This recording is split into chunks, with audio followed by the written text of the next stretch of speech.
आप देख रहे हैं MKA टीवी न्यूज़। कल वजीर आजम नरेंद्र मोदी ने अपनी तकरीर में कहा कि हैदराबाद को कांग्रेस और BRS ने मजलिस को लीज पर दे दिया। फिर आज हम सुनते हैं कि कांग्रेस की एक लीडर है मोहतरमा, उनका नाम प्रियंका वाड्रा है, वो कह रही है कि असदुद्दीन ओवैसी बी टीम है। फिर आप ये भी देखते हैं कि अमित शाह कहते हैं कि 40 साल से रजाकारों का कब्जा है हैदराबाद में। फिर हम ये भी सुनते हैं कि वो बीजेपी की उम्मीदवार ये कहती है कि अगर आप मजलिस को वोट देंगे, और एक मोहतरमा है उन्होंने कह दिया कि मजलिस को वोट देंगे तो पाकिस्तान को वोट देने के बराबर है। एक और मोहतरमा आई है और तकरीर में कह दिया कि अगर हमको 15 सेकंड दे दिए तो हम ये कर देंगे। सवाल ये पैदा होता है, ये एक पार्लियामेंट का इलेक्शन है या फिर यहां पर कोई जंग लड़ी जा रही है? हां, जमहूरी तरीके से जंग लड़ी जा सकती है, मगर वजीर आजम ये कहते हैं कि लीज पर हैदराबाद को दे दिया गया। भारत के वजीर आजम, आप इस तरह का बयान देकर मोदी, तुमने हैदराबाद की आवाम की तौहीन की है। ये इंसानों की बस्ती है, ये गुलामों की बस्ती नहीं है। हम कोई भेड़ बकरियां नहीं है, यहां पर हम इंसानों की तरह रहते हैं। ये बोलना कि लीज पर दे दिया गया है, लीज पर किसको दिया गया है बताओ मोदी? मैं बताता हूं तुमको। नरेंद्र मोदी की जहनियत यह है कि भारत की नरेंद्र मोदी ने 10 साल में नरेंद्र मोदी ने कितने लोगों को, जो 70 करोड़ आवाम के पास दौलत नहीं है, नरेंद्र मोदी ने 1% आवाम को उतनी दौलत के रास्ते बना दिए, उनके दौलत बनाने के लिए। तो मेरे अजीज दोस्तों और बुजुर्गों, मोदी का यह बयान इस बात को बताता है कि मोदी भी जान चुके हैं कि हैदराबाद से मजलिस को नहीं हराया जा सकता, और मोदी ये कह रहे हैं कि हैदराबाद को लीज पर दे दिया गया। क्या? हाँ, यहां पर 1% माने इस मुल्क में 21 लोग ऐसे हैं जिनके पास इतनी दौलत है जो 70 करोड़ आवाम के पास नहीं है। भारत के 21 लोग हैं, और ये तमाम के तमाम 21 लोग नरेंद्र मोदी के परिवार के हैं। 21 लोगों के पास इतनी दौलत है जो 70 करोड़ आवाम की दौलत मिला ली जाए तब भी नहीं मिलेगी। और नरेंद्र मोदी बोल रहे हैं कि हैदराबाद को लीज पर दे दिया गया। नरेंद्र मोदी 6,000-7,000 करोड़ आपको इलेक्ट्रल बॉन्ड पर मिला, तो जो कोई आपको इलेक्ट्रल बॉन्ड दिया, नरेंद्र मोदी ने उनको भारत का कोई एयरपोर्ट लीज पे दे दिया, कोई सी पोर्ट लीज पर दे दिया, कोई टनल का काम दे दिया, कोई स्लम रीडेवलपमेंट का काम उनको दे दिया। ये नरेंद्र मोदी ने किया।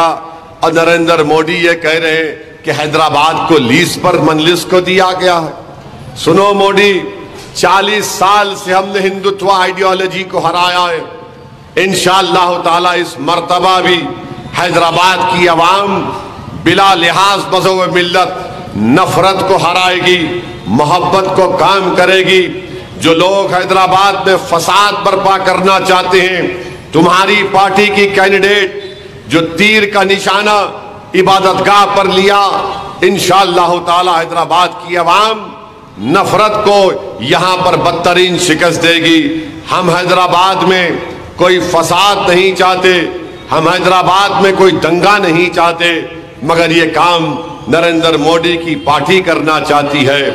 अब आ जाइए, प्रियंका वाड्रा ये कहती है कि असदुद्दीन ओवैसी बी टीम है। अरे बताओ प्रियंका वाड्रा, आपका भाई अमेठी में हार गया, तो क्या मैं वहां पर दूल्हे भाई बनकर इलेक्शन लड़ रहा था? बताओ प्रियंका वाड्रा, महाराष्ट्र में आप शिवसेना से अलायंस करते हैं, क्या उद्धव ठाकरे सेकुलर है? वो शिवसेना जिसके लोग 6 दिसंबर के दिन कहते हैं कि हमने जाकर वहां पर बाबरी मस्जिद को शहीद किया, आप उनके साथ बैठे हुए हैं। बताओ प्रियंका वाड्रा, पिछले बार 190 सीटों पर आपका और बीजेपी से मुकाबला हुआ, मैं नहीं था, आप 16 सीट जीते और बाकी सीट पर बीजेपी कामयाब हो गई। अब के बार शायद 200 कितने, अब इस इलेक्शन में एग्जैक्ट नंबर ये है, कितना नंबर है, एग्जैक्ट नंबर ये है कि इस इलेक्शन में 300 सीट पर आप लोग मुकाबला कर रहे हैं। आप लिखकर बोल दो कितने सीट आप लोग जीतेंगे। यानी 2019 में 92% सीट आप हार गए। और बताओ प्रियंका वाड्रा, आप आम आदमी पार्टी से आपका अलायंस है, दिल्ली में वो बीजेपी का साथ देती है 370 निकालने में कश्मीर का। उत्तराखंड में यूनिफॉर्म सिविल कोड बीजेपी लाती तो आपकी पार्टी के एमएलए वॉइस वोट के जरिए यूनिफॉर्म सिविल कोड की तायीद करते हैं और हमसे कहते हैं हम बी टीम है। मेरे अजीज दोस्तों और बुजुर्गों, इन सबको मंजलिस से बड़ी तकलीफ है और इसीलिए आज आप देखते हैं कि एक बीजेपी के एक उम्मीदवार है, महाराष्ट्र से आए तो यहां पर बोल रहे 15 मिनट 15 सेकंड हमको दे दो। अरे मोहतरमा, जाकर आप मोदी से कहो मैं तैयार हूं, मुकाम बताओ, मैं अपने अफराद खानदान के साथ आऊंगा अपनी औलाद को लेकर। तुम क्या करोगे? 15 घंटे तुमको दे रहा हूं, तुम क्या करना चाह रहे बताओ मेरे को। तुम क्या कर सकते? तुम अखलाक पीलू खान रकबर की तरह तुम वही सलूक कर सकते, या तुम मुख्तार या फिर जिसको गोली मार दी गई तुम वो कर सकते। तुम क्या करना चाह रहे? तुम वक्त बताओ मेरे को, मैं आने को तैयार हूं। मगर ये मत समझो कि तुम्हारी इन धमकियों से मैं डर जाने वाला हूं। मैं यकीनन तैयार हूं मौत के लिए।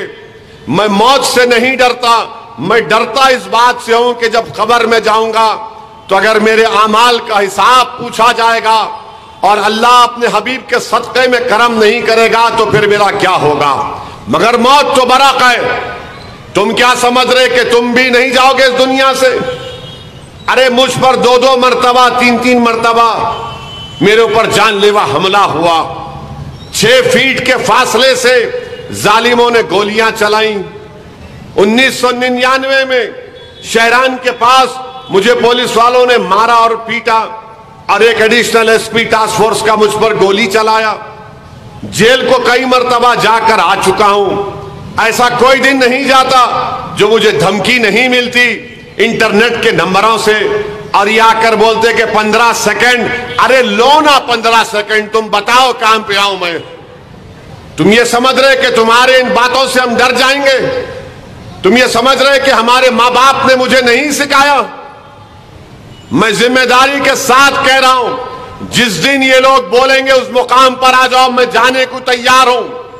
मैं अपनी मां को और अपने मरहूम बाप को शर्मिंदा नहीं करूंगा हशर के मैदान में इंशाअल्लाह ताला। जिंदगी अल्लाह की दी हुई है, मौत आएगी, मौत बरक है। मौत जब आती है तो कोई फना नहीं होते। एक घर से दूसरे घर को मुंतकिल होना वो मौत है, उसको मौत बोलते हैं। फना तुम लोग हो जाओगे इंशाअल्लाह ताला, हम फना नहीं होंगे इंशाअल्लाह ताला। और क्या कर रही है पुलिस? ये कान में रुई है इन लोगों के कि 20 साल के एमपी को कोई आकर बोल रहा कि 15 मिनट 15 सेकंड दे दो हमको। क्या कर रही है तमाम जिम्मेदार लोग? अगर वो बात मैं बोलता तो क्या होता? अब तक तूफान मच जाता, टीवी पर शुरू हो जाता, पूरे कूद जाते कि देखो असदुद्दीन ओवैसी तशद्दुद की बात कर रहा है, मगर कोई बीजेपी का लीडर बोलता है तो सबके मुंह में दही जम जाती है। मगर सुनो मोदी, मैं आपसे कह रहा हूं, तुमसे कह रहा हूं, मौत से डरने वाले का नाम असदुद्दीन ओवैसी नहीं है। मैं मरने को तैयार हूं, मैं अपने कास के लिए, अपनी जमात के लिए, इस आवाम के लिए मैं मरने को तैयार हूं। जिंदा जब तक रहूंगा, याद रखो, तुम लोगों की नींदें हराम करके रखा हूं और हराम कर दूंगा। तुम्हारे पेट में दर्द होता है और दर्द पैदा करूंगा। और ये लोग जो मुझ पर इल्जाम लगाते बी टीम, अरे बोलते जाओ, भाड़ में जाए तुम्हारे कोई इल्जाम मुझ पर असर नहीं करते। मेरा हिसाब तो मेरा रब करेगा जो गफूर रहीम है, और मेरा रब अपने हबीब के सदके में मुझ पर करम करेगा। तुम समझ रहे कि तुम्हारे इल्जामात, अरे तुम होते कौन हो बोलने वाले बी टीम? ये मुल्क बदल चुका है, भाड़ में गया तुम्हारा खानदान और पानदान। ये मुल्क अब बदल चुका है। तुम समझ रहे कि तुम्हारे इल्जाम लगाने से मुझे कुछ फर्क पड़ता? अरे मैं इस रास्ते पर मेहनत करके आया हूं, पुलिस की लाठियां खाकर आया हूं, जेल को जाकर आया हूं। तुम ये समझ रहे कि चमन में चल के मैं आया यहां पर? गोलियां चलाएंगे, अरे चलाओ गोली। डराएंगे, अरे कौन डरेगा? किसी के बाप से नहीं डरने वाले हम। असदुद्दीन ओवैसी सिर्फ अल्लाह से डरता, अल्लाह से डरता रहेगा। हुकूमत तुम्हारे पास होगी, हुकूमत खत्म होगी। हुकूमत फिरौन के पास भी थी, नमरूद के पास भी थी, यजीद के पास भी थी, किस किस के पास नहीं थी, सब खत्म हो गए, खंडरों में तब्दील हो गए। और ये लोग आकर हमको बोल रहे हैं 15 सेकंड दे दो। अरे मोहतरमा, तुम्हारे सियासी लीडर से पूछ लो। तुम्हारा सियासी लीडर नरेंद्र मोदी है, पूछो उसको कहां पर आना, मैं आऊंगा। तुमको 15 सेकंड नहीं, तुमको 15 घंटे दूंगा, बताओ तुम क्या करोगे? तुम समझ रहे कि मैं खामोश बैठ जाऊंगा? अरे कोई हद होती है तुम लोगों की। और बोल रही ये बीजेपी वाले, ये उम्मीदवार बोल रहे कि इनको वोट दे तो पाकिस्तान को वोट देंगे। अरे तुमको पाकिस्तान से इतनी मोहब्बत क्यों है बताओ? पाकिस्तान, अरे जहां दिखता तुमको पाकिस्तान नजर आता। दाढ़ी वाला मुसलमान दिखा पाकिस्तान। अरे जालिमो, अंग्रेजों से हम लड़े, आरएसएस नहीं लड़ी। क्विट इंडिया मूवमेंट का कॉल दिया गया तो मोहम्मद अली जिन्ना के साथ श्यामा प्रसाद मुखर्जी ने मिलकर हुकूमत बनाई। तुम अंग्रेजों की गुलामी करते थे, हम फांसी के फंदे पर चढ़ गए, मगर तुम्हारा वो हीरो 6-6 मरतबा खत लिखता अंग्रेजों को कि मैं माफीनामा लिख कर देता हूं। तुम थे, तुम्हारी आइडियोलॉजी थी, और तुम कहते हो हमको कैसा करेंगे पाकिस्तान। अरे पाकिस्तान से हमको क्या लेना देना? पाकिस्तान मुसलमान दिखा तो पाकिस्तान को हम तो ठुकरा चुके। जिन्ना की टू नेशन थ्योरी को ठुकराने वालों का नाम भारत के 17 करोड़ मुसलमान हैं। हमारे बुजुर्गों ने टू नेशन थ्योरी को ठुकरा दिया। बोलो नरेंद्र मोदी, आप बोलो, क्या भारत का मुसलमान पाकिस्तानी है? तुमने घुसपैठी तो कह दिया। अब तुम्हारे पार्टी के उम्मीदवार, तुम्हारी पार्टी की एक एमपी कह रही है कि इनको वोट देना पाकिस्तान को वोट देने के बराबर है। यह हैदराबाद का इलेक्शन है या फिर पड़ोसी मुल्क का इलेक्शन हो रहा है? आप इस तरह की जबान इस्तेमाल कर रहे हैं, हम सब की तौहीन कर रहे हैं। 13 तारीख को बताया जाएगा इंशाअल्लाह ताला। तुम्हारे एक एक लफ्ज का जवाब पतंग के निशान पर बटन दबा कर दिया जाएगा इंशाअल्लाह ताला। आप तैयार हो जाओ नरेंद्र मोदी, जवाब आपको मिलेगा 13 मई के दिन। और ये लोग जो कह रहे हैं बी टीम, अरे काय की बी टीम रे? कहां की बी टीम? पूरों को चोरा चोरा मिलकर गांव बांट लिए। इलेक्ट्रल बॉन्ड में 6000 करोड़ मोदी को मिले, कांग्रेस को 1200 करोड़ मिले, टीआरएस को 1100 करोड़, टीएमसी को 1300 करोड़, और पूरे इलेक्ट्रल बॉन्ड जो बने हिंदुस्तान के 80% हैदराबाद में बने। और हैदराबाद के जेम्स बॉन्ड को 0, एक बॉन्ड नहीं मिला, मुझे एक बॉन्ड नहीं मिला। तो मालूम हुआ कि जो बिकने तैयार था खरीदार ने उनको खरीद लिया। तुमको शर्म नहीं आई? तुमने एक गरीब वोटर के वोट के नाम पर तुमने बांट लिया और तुम आकर बड़ी बड़ी बातें करते हो। अरे तुम क्या हराओगे आरएसएस को जब तुम खुद मिले हुए हो। मुंह मत खिलाओ मेरा, सिर्फ और सिर्फ मुल्क को देखकर मैं खामोश बैठ रहा हूं, वरना याद रखो अगर दिमाग फिर गया तो पूरा फिर जाएगा। दिमाग फिर गया तो पूरा फिरेगा। तुम समझो इस बात को।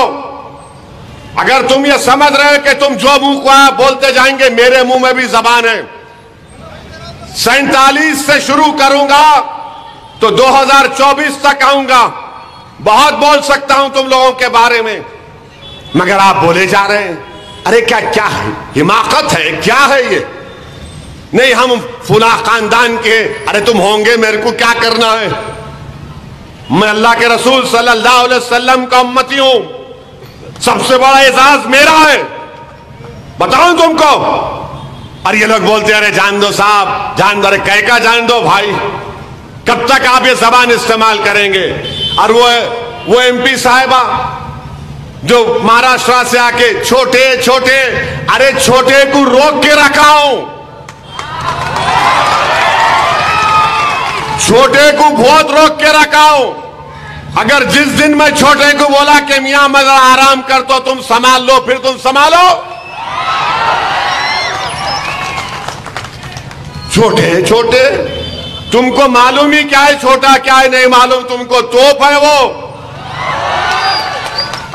बोर बच्चा है, सालार का बेटा है। बहुत मुश्किल से समझा के बिठाना पड़ता उनको, बहुत मुश्किल से।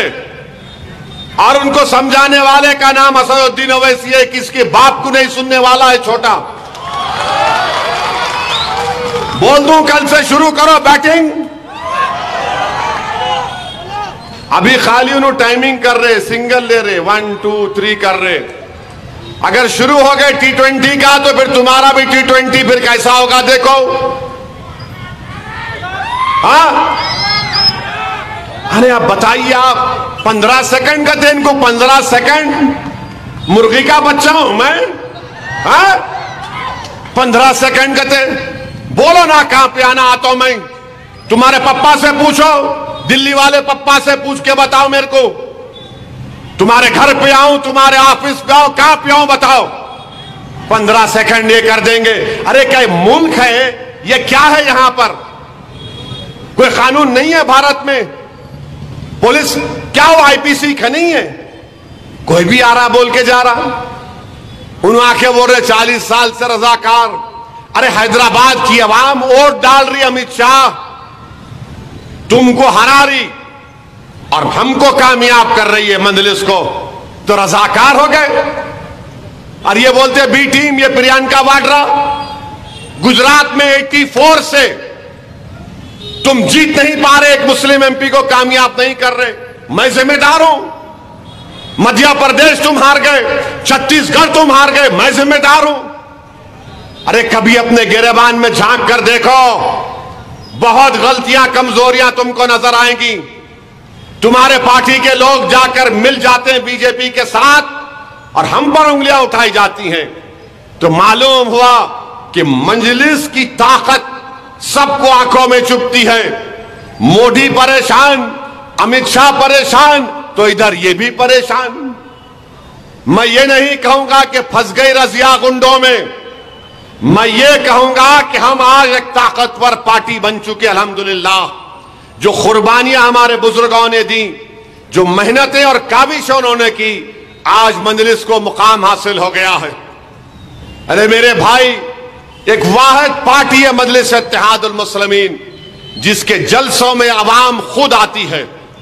चाहे कांग्रेस का जलसा हो, बीजेपी का, मोदी का जलसा हो, तो लोगों को गाड़ियां देकर बुलाया जाता है। कभी एक पैकेट दी जाती है बिरयानी की, कभी एक दूसरी पैकेट भी देते हैं। आ जाओ और जाते वक्त टॉनिक पी के जाओ। ये वाहिद पार्टी है जो अवाम अपनी मोहब्बत से आती है। अल्लाह इस मोहब्बत को सलामत रखे। औरंगाबाद के आम खास ग्राउंड में जलसा हुआ, हजारों लोग वहां पर। किशनगंज में जलसे किए मुफ्ती अतर साहब बैठे हुए हैं। 6 असेंबली के कॉन्स्टिट्यूंसीज है किशनगंज में। गाड़ी में जा रहे, धूप है, वहां पर लोग इंतजार कर रहे हैं। पोठिया में, बैसी में, कोचादामन में। कोचादामन में तो रात में जलसा ऐसा नजर आ रहा था कि एक मेले का मंजर है। मेरे भाई, ये अल्लाह की बहुत बड़ी नेमत है, इसीलिए इनको समझ में नहीं आता कि आखिर किस्सा क्या है, इनको डर क्या है। मैं बता रहा हूं आपको, इनको डर यह है कि जिस दिन असदुद्दीन ओवैसी की पार्टी जो मजमा यूपी, बिहार, झारखंड में आ रहा है, अगर वो मजमा वोट में तब्दील हो जाएगा तो फिर इनकी दुकानें बंद हो जाएंगी। इंशाअल्लाह होने जा रहा है, इंशाअल्लाह होने जा रहा है। हमारा किशनगंज का इलेक्शन है। पोलिंग कब थी? 26 को पोलिंग थी। लालू यादव बड़े सेकुलर बोलते ना अपने आप को। 26 तारीख के दिन लालू सुबह में 6 बजे वीडियो जारी किए, ओवैसी की पार्टी को वोट मत दो, जावेद को वोट दो जो कांग्रेस का उम्मीदवार है। माने इंतखाबी मुहिम इख्तिताम को पहुंच चुकी, मगर लालू को इतना डर था कि मैं अगर वीडियो जारी कर दिया तो अख्तरुल ईमान की कामयाबी को रुक जाएगा। लालू यादव, तुमने वीडियो जारी किया ना, तुम देखोगे इंशाअल्लाह ताला किशनगंज से, किशनगंज की आवाम अख्तरुल ईमान को अपना नया एमपी बनाएगी इंशाअल्लाह ताला। और लालू, तुमने वीडियो जारी किया ना पोलिंग के दिन, मैं आऊंगा तुम्हारी बेटी के खिलाफ इलेक्शन लड़ रहे हमारा कैंडिडेट, तुमको बताऊंगा भाषण क्या होता है, तुमको बताऊंगा तकरीर क्या होती है, पैगाम कैसा दिया जाता है। बड़ा जाम था ना लालू को कि मैं बोलूंगा तो ऐसा करूंगा। वो गया जमाना लालू, तुम्हारा बेटा देखेंगे, तुम्हारे बेटे को हम बताएंगे जाके हम कैंडिडेट खड़ा किए, उनकी कामयाबी के लिए हम काम करेंगे इंशाअल्लाह ताला। तुम मुकाबला चाहते हो, मैं नहीं चाहता। तुम टकराव चाहते, मैं नहीं चाहता। तुम ऐसी हरकत करके बताते हो कि हम कमजोर हैं। हम कमजोर नहीं हैं। मुकाबले के लिए असदुद्दीन ओवैसी कभी पीछे नहीं हटेगा। हमारे बुजुर्ग जानते हैं कि आज से 30 साल पहले मेरी सियासी जिंदगी का आगाज, मैं वाहिद रुकने असेंबली था मजलिस का, वाहिद था रुकने असेंबली मजलिस का। तो मेरी सियासी जिंदगी का आगाज अल्लाह ने बड़ी मुश्किलात से आगाज अल्लाह ने कराया। मैं सियासत की सीन को नहीं जानता था, मगर लाखों सलाम मंजलिस के उन मरहूम कायदीन को जिन्होंने मेरा हाथ पकड़कर मुझे सियासत सिखाई। मैं उस जमाने से मंजलिस का काम कर रहा हूं जब एक एमएलए था, और ये लोग आकर मुझे बताना चाहते हैं, अरे मेरी सियासी जिंदगी का आगाज अल्हम्दुलिल्लाह मुश्किलात के वक्त में शुरू हुआ। मैं जानता हूं हर एक चीज को। पीछे हटने वालों का नाम मजलिस इत्तेहादुल मुस्लिमीन नहीं है। और वो लोग जो आज मैदान में नहीं है, अपने घरों में चूहों की तरह बिलों में छुपकर साजिशें रचा रहे हैं। मैंने कहा था तुमको मैदान छोड़ के भागना नहीं, तुम मैदान छोड़ के भाग गए, मगर बुज़दिली के मजारे तुम अपने घर में बैठकर बीजेपी की तायीद करा रहे हो। मैं जानता हूं हर एक चीज को, और आज आपको बता रहा हूं, ये बीजेपी की कैंडिडेट जो बार बार बोलती है कि हैदराबाद में 5.5 लाख वोटर लिस्ट में नाम गलत डाल दिए मंजलिस की तरफ से, ये बीजेपी के उम्मीदवार को अक्टूबर 2030 में एक कांग्रेस का उम्मीदवार है, 4 मरतबा मंजलिस से हार गया लड़के। पहले चिरंजीवी पार्टी का था, फिर बीजेपी टीडीपी से लड़ा, 2 मरतबा कांग्रेस से लड़ा और हार गया। वो नुमाइंदगी करता है इलेक्शन कमीशन को कि मंजलिस 5.5 लाख लोगों के नाम झूठे दला दी। इलेक्शन कमीशन इंक्वायरी करता, इंक्वायरी करके कहता है कि भाई 10-11 हजार नाम गलत है। किसके गलत है? जो इंतकाल हो गया। वही कागज को लेकर ये कांग्रेस का छिचोरा मुखन्निस, लैला का मजनू, वो ले जाकर बीजेपी के उम्मीदवार को देता कि जाके आप डालो। तो इलेक्शन कमीशन का जवाब पढ़ने के लायक है। इलेक्शन कमीशन लिखता है कि ये कांग्रेस के लीडर ने यही सेम कंप्लेन की थी और वही कंप्लेन को बीजेपी के लीडर ने दिया है। हम फिर से इंक्वायरी कराए और ये इंक्वायरी गलत है, इसमें सच्चाई नहीं है। अब वोटर लिस्ट में पहले से ज्यादा 11,000 नाम बढ़ गए। अब आप बताओ ये कौन कर रहा है? याकूतपुरे में भी एक उठे थे, बोले थे उठे नामा गलत है। ये सब मिलकर काम करते हैं, मगर सच्चाई सामने आ गई और सच्चाई ये है, ये सब के सब चंडाल चौकड़ी हैं। ये सब मिले हुए हैं, झूठ पे झूठ, पुराना शहर इतने नाम डाल दिए। अरे इलेक्शन कमीशन को मैं चलाता हूं, मैं नामा दलाता हूं, नामों की इंक्वायरी होती है, ऑब्जेक्शन का टाइम आता है, आप कुछ नहीं करते। मगर ये आपको बताना चाह रहा था कि लोग जो हम पे इल्जाम लगा रहे, अच्छा प्रियंका वाड्रा, जरा तुम पूछो उसको तुम्हारे कांग्रेस के नेता से, क्यों तुमने दिया बीजेपी के ये कैंडिडेट को लेटर? पढ़ो, ये सब मिले हुए हैं। इनको एक ही मकसद है कि हैदराबाद से कैसे मजलिस की कामयाबी को रोकना। इनको नफरत है कि भारत की पार्लियामेंट में जितने बीजेपी के कांग्रेस के एमपीज हैं वो मेरे पास आकर बोलते कि भाई तुम 5-6 मिनट में इतनी बात कैसा बोल सकते, तुम पूरा किस्सा 5-6 मिनट में बयान कर देते। तो मैंने कहा यह सूरह फातिहा का करम है, ये सूरह फातिहा का करम है, ये मेरे अल्लाह का करम है, ये मेरे अहले दिल की दुआएं हैं। मेरे भाई 6 मिनट में ये परेशान होते हैं कि 6 मिनट में कैसा बोलता है। ये अल्लाह का करम है, आपकी दुआएं हैं, दुआएं हैं मेरे मरहूम बाप की और मेरी मां की। इनको समझ में नहीं आता, इसीलिए इस 6 मिनट की तकरीर को रोकने के लिए और हम जो हिंदुस्तान के कोने कोने में जाकर लोगों में एक शऊर बेदार कर रहे हैं, सियासी शऊर, इनको तकलीफ हो जाती है। अगर ये और करेगा, अगर ये और पैदा करेगा सियासी शऊर, तो हमारी दुकानें बंद हो जाएंगी, तुम्हारी दुकानें बंद होंगी इंशाअल्लाह ताला, तुम्हारे सियासी इस्तेसाल की दुकानें बंद होंगी भारत में। तुमने हमको इस्तेमाल किया, तुमने हमको बर्बाद कर दिया। क्या है बताओ, हमारे पास क्या मिला हमको बताओ,